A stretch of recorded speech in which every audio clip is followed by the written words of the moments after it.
มเราเดินกลับมาทางนี้นะคะเมื่อกี้เราเดินกลับมาจากทางนู้นนะคะ เดินเลาะชายหาดมานะคะจนถึงตรงนี้มาถึงที่พักของเราแล้วเห็นเปล่าแล้วก็มาเจอเด็ก2 คนนี้นะ เล่นกันนี่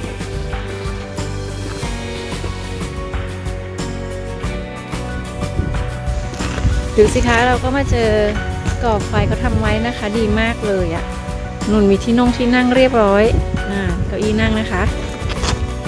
เราก็มาใช้ต่อได้เลย แต่ว่าเราต้องหาฟืนหาไฟเอาเองนะคะนี่ เอามาวางทำเป็นที่นั่งนะคะ ตอนแรกนะคะเราก็เจอหอยแมงภู่นะคะเปลือกหอยแมงภู่เต็มเลยตรงนี้นี่ก็นึกว่าแถวนี้มีหอยนะคะนึกว่าแถวนี้มีหอยที่ไหนได้นะคะเขาคงมาบาร์บีคิวกันนี่แหละแล้วก็มาปิ้งย่างมาก่อกองไฟกันนะคะแล้วก็กินแล้วก็ทิ้งตรงนี้เลยนะคะเห็นไหมเพราะว่าเดินมาตลอดทางไม่มีนะคะเนี่ยมันมีตรงนี้แหละที่ก่อไฟที่นี่ก็อนุญาตให้ก่อไฟชายหาดได้นะคะคาดว่ามันอาจจะเป็นเพราะว่ามันใกล้น้ำเนาะไม่อันตรายไ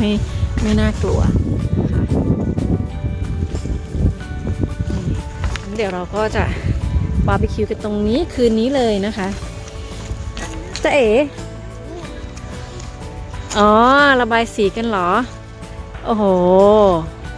แล้วมันออกไม่ได้เลยใช่มันติดเลยครับเพราะว่ามันติดหินไงเห็นไหมติดเลยโอ้ยนั่งงั้นเลยเหรอเลอะเกงไหมเนี่ยระวังเลอะมือลูกแม่เขียนทางซ้ายมาก่อนใจเย็นได้ที่นั่งระบายสีแล้ว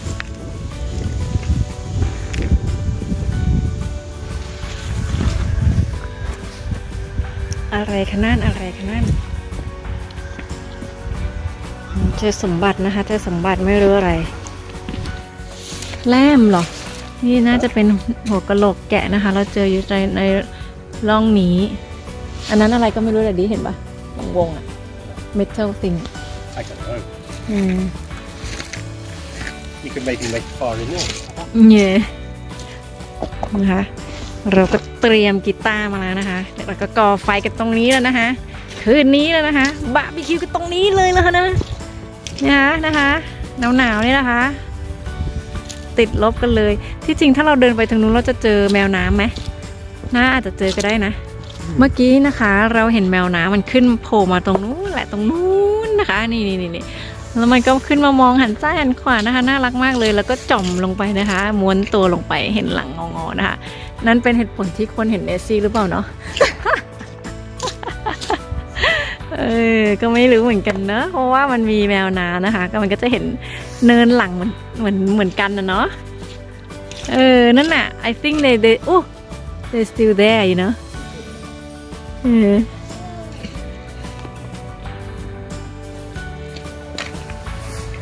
get some sun see you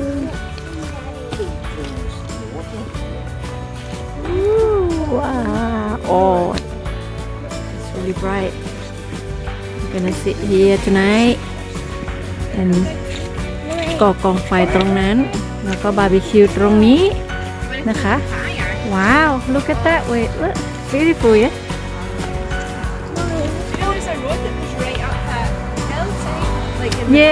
yeah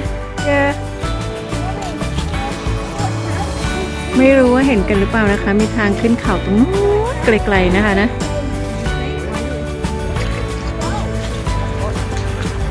ฝั่งนู้นนะคะน่าจะเป็น